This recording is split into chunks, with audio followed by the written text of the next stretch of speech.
Yan guys, magandang umaga. So, eto today is July 14, 2024. So, ayan. Uh,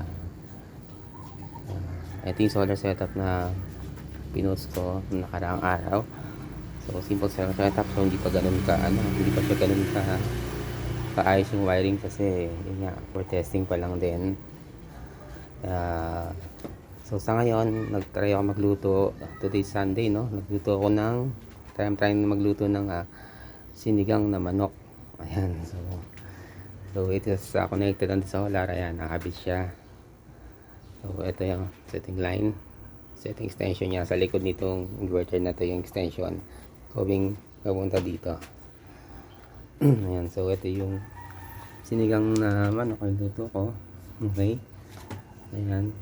So, hindi pa siya nakakulo. So, nagtest ako kanina.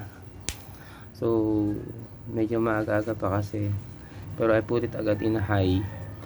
Dalawa lang kasi ang settings ito, low tsaka high. So, I put it in high. So, siguro mga around 10 minutes, medyo nag-beep agad yung ano ko. Yung inverter. Ibig sabihin, medyo hindi kinakaya ng wattage nung inverter yung pinaproduce nung ano na yan, rice cooker na yan. So yung rice cooker is naka 600 watts. So mapapansin nyo guys, ayan, no, pumapalo siya at low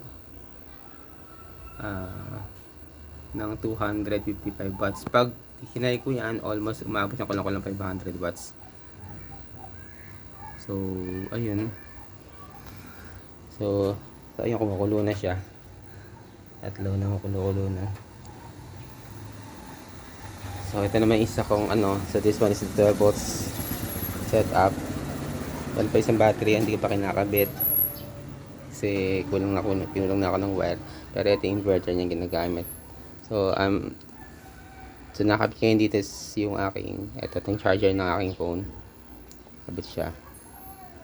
So ayan, kung mapapansin yung ilaw na yan, ayan, diyan ko rin siya ikinakabit. So ito yung line. Pag gabi o madaling araw gagamitin ko.